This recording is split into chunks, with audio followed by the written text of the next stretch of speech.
খবর 24 সাথে আপনাকে স্বাগত। নতুন নতুন খবর জানার জন্য আমাদের চ্যানেলে চোখ রাখুন। নমস্কার, খবর 24/7 আপনাদের স্বাগত। হ্যাঁ, জঙ্গিরা বড়সড় হামলার ছক কষছে মস্কোয়, এমনই আশঙ্কার কথা জানিয়ে রাশিয়ায় বসবাসরত আমেরিকানদের জন্য হাই অ্যালার্ট জারি করল আমেরিকা। শুক্রবার নিজেদের ওয়েবসাইটে এই সংক্রান্ত একটি নির্দেশিকা জারি করেছে রাশিয়ায় অবস্থিত মার্কিন দূতাবাস।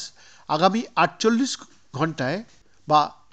48 ঘন্টার জন্য মস্কোয় সব ধরনের ভিড়ভাট্টা, কনসার্ট এড়িয়ে যেতে পরামর্শ দেওয়া হয়েছে ইউএস সিটিজেনদের। সম্ভব হলে রাশিয়া ছাড়ার আর্জিও জানিয়েছে মার্কিন দূতাবাস।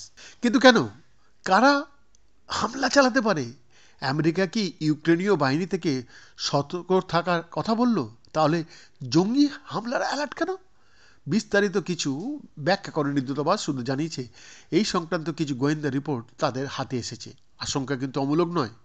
তাৎপর্যপূর্ণভাবে আমেরিকার সতর্কবার্তা জারির কয়েক ঘন্টা আগেই বিশেষ একটি বিজ্ঞপ্তি প্রকাশ করে রাশিয়ার গোয়েন্দা সংস্থা কেজিবির উত্তরসূরি ফেডারেল সিকিউরিটি সার্ভিস, এবং তাতে বলা হয় সম্প্রতি মস্কোর একটি সিনাগগে আইএস বা খোরাসান গোষ্ঠীর জঙ্গি হামলার ছক ভেস্তে দিয়েছে তারা কিভাবে। তার বিস্তারিত ব্যাখ্যায় এফএসএস জানিয়েছে, আইএসের আফগান শাখায় জঙ্গিরা মূলত কালুগা রিজিয়ন থেকে অপারেট করছে। হামলার উদ্দেশ্য প্রচুর পরিমাণে গোলা বারুদ নিয়ে তারা সিনাগগে ঢুকেও পড়েছিল। গোপন সূত্রে খবর পেয়ে সেখানে পৌঁছে যায় রাশিয়ার স্পেশাল ফোর্স, এবং এই স্পেশাল ফোর্সের সঙ্গে এনকাউন্টারে আইএসকে-এর সব জঙ্গি ঘটনাস্থলে মারা গিয়েছে বলে দাবি মস্কোর। সিনাগগ থেকে পরে বিপুল পরিমাণে আগ্নেয়াস্ত্র এবং আইইডিও উদ্ধার করে রাশিয়ার স্পেশাল ফোর্স। যদিও রাশিয়ার এই বিবৃতির সঙ্গে আমেরিকার সতর্কবার্তা জারির কোনো যোগ রয়েছে কিনা তা কিন্তু স্পষ্ট নয়।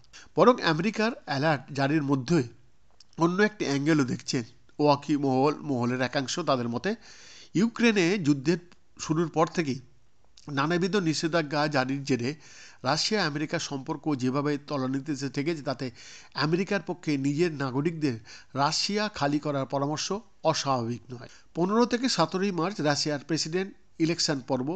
ভ্লাদিমির পুতিনই যে ফের ক্ষমতায় আসছেন তা এক প্রকার নিশ্চিত। তবে আমেরিকাকে কাঠগড়ায় তুলে রাশিয়া সম্প্রতি অভিযোগ এনেছে, আসন্ন ভোট পর্বে রাশিয়ার বড় ধরনের সাইবার অ্যাটাকের ছক কষা হচ্ছে। তাদের আশঙ্কা, নানাবিধ সরকারি ডিপার্টমেন্ট ও ইলেকশন কমিশনের অফিসে সাইবার অ্যাটাক চালিয়ে রাশিয়ার ভোট বানচালের ষড়যন্ত্র করছে আমেরিকা। ওয়াশিংটন লাগাতার এই অভিযোগ খারিজ করলেও এদিনই আবার মস্কোয় নিযুক্ত আমেরিকান রাষ্ট্রদূতকে নিজেদের অফিসে সমন পাঠায় রুশ বিদেশ মন্ত্রক। সূত্রের খবর, মুখোমুখি আলোচনায় 3টি আমেরিকান সংস্থার দিকে আঙুল তুলেছে রাশিয়া। অবিলম্বে এই সংস্থাগুলির মস্কো বিরোধী কার্যকলাপ বন্ধ করতে বলছে পুতিনের দেশ। অন্যথায় তাদের দেশ থেকে সমস্ত আমেরিকান কূটনীতিকদের তাড়ানোর হুমকিও দেওয়া হয়েছে বলে সূত্রের খবর। ঘটনাচক্রে এর পরপরই জঙ্গি হামলা নিয়ে ওই সতর্কবার্তা জারি করে রাশিয়া নিযুক্ত মার্কিন দূতাবাস। বৈদ্যনাথ রিপোর্ট, খবর 24/7।